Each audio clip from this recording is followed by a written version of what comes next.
Welcome back to PPL Navigation and Flight Planning, Lesson 1, Part 3. This is the final part of Lesson 1, and it really just gets rid of all the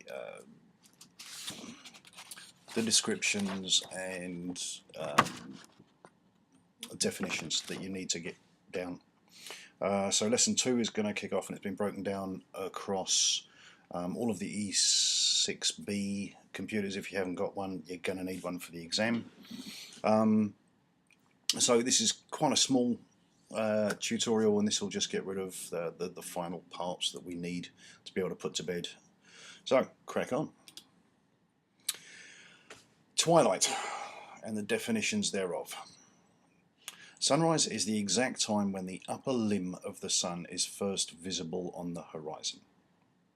Sunset is the exact time when the upper limb of the sun is no longer visible on the horizon and it has gone down below the horizon. Definition of daylight is the period between morning civil twilight and evening civil twilight. Now, morning civil twilight is it's different to sunrise, and it is when it is starting to get light before sunrise. It begins when the center of the sun, or the official view, is when the center of the sun is 6 degrees below the horizon. Now, I say sensible horizon there.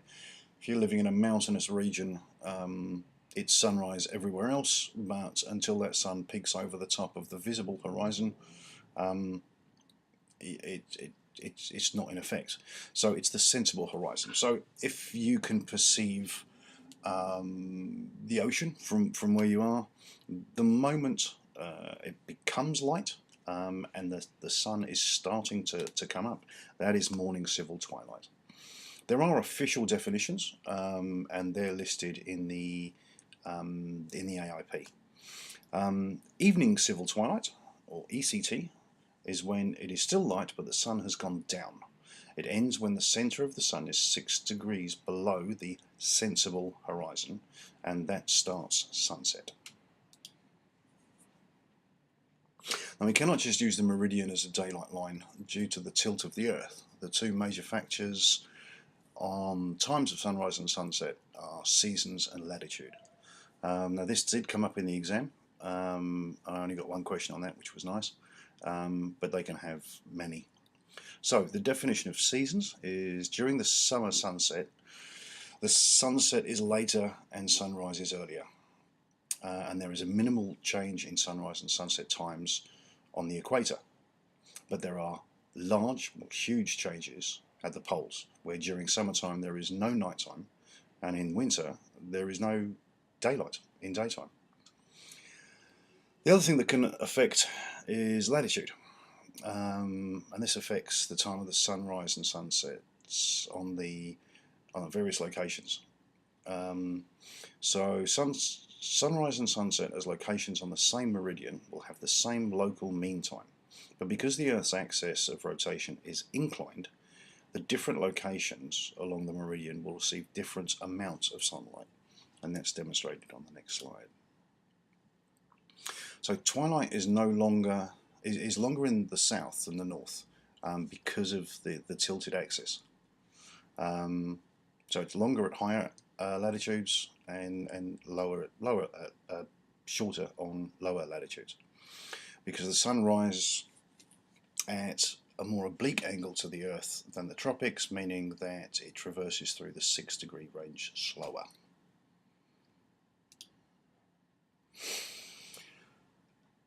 The factors that affect daylight conditions, and everything in green is something that you really need to memorize.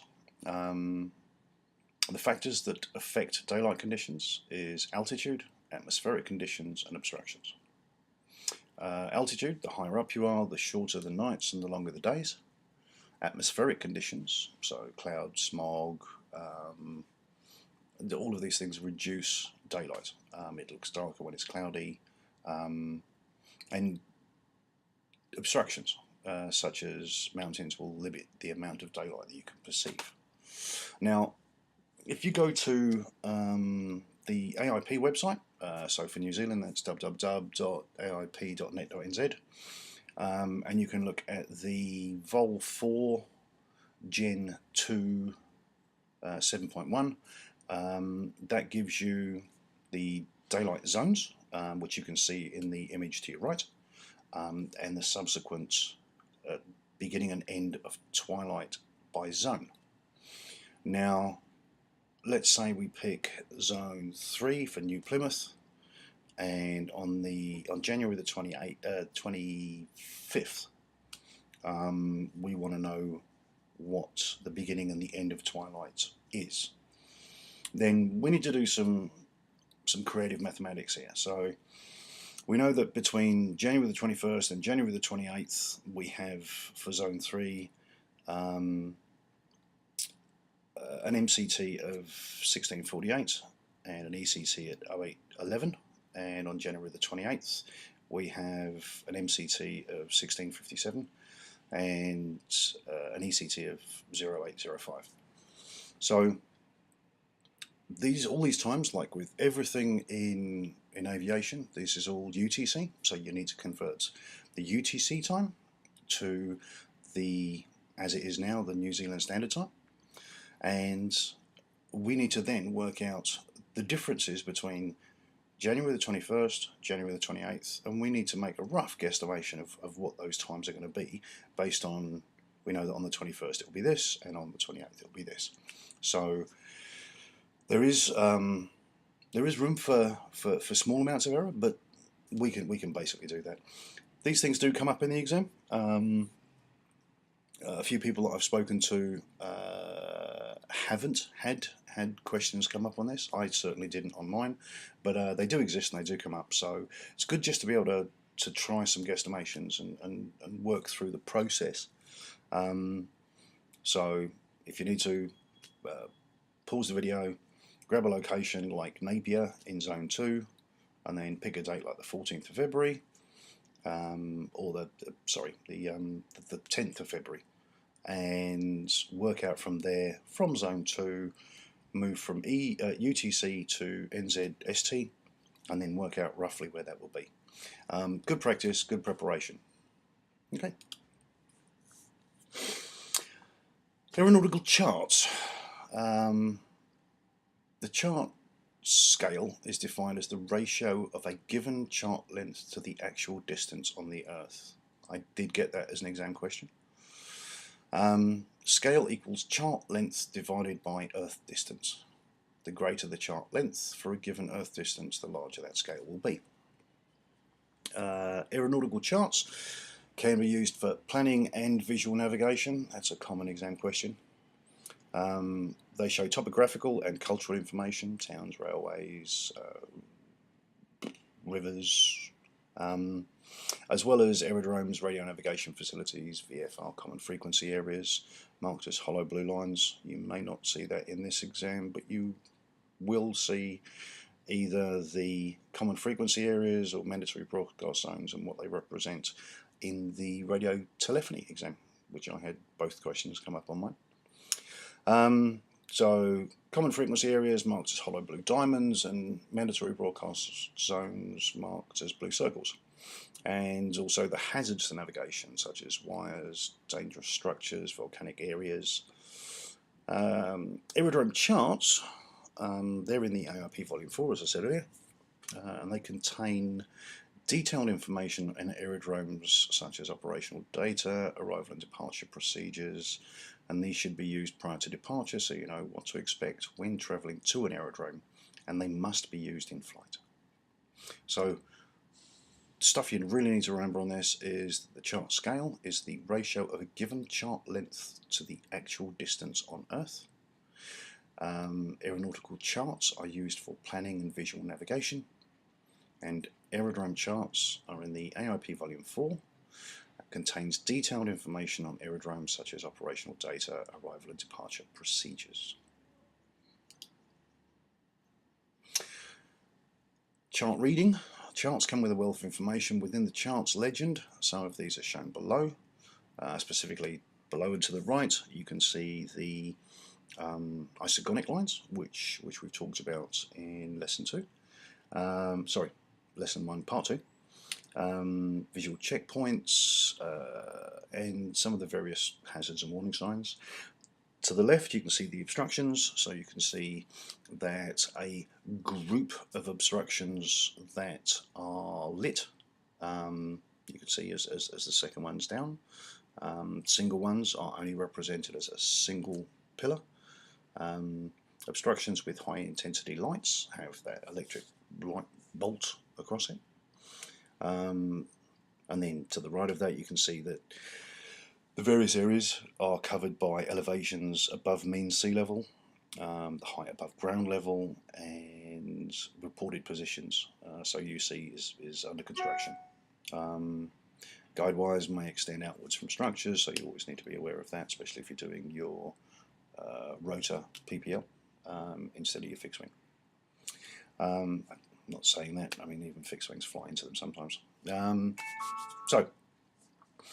Another thing to remember here is relief is the variation in height and slope of the Earth's surface above mean sea level. It can be shown using colour tinting as per the hypsometric tint table, which you can see to the right, where different colours show different heights. Spot heights are shown in height above mean sea level, and maximum elevation figures shown in each quadrangle. So if we look at the obstructions graphic, you can see that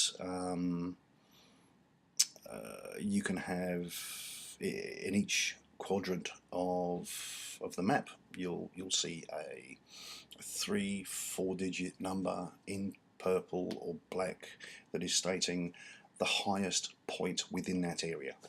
So pull out your VNC charts and have a quick look at that.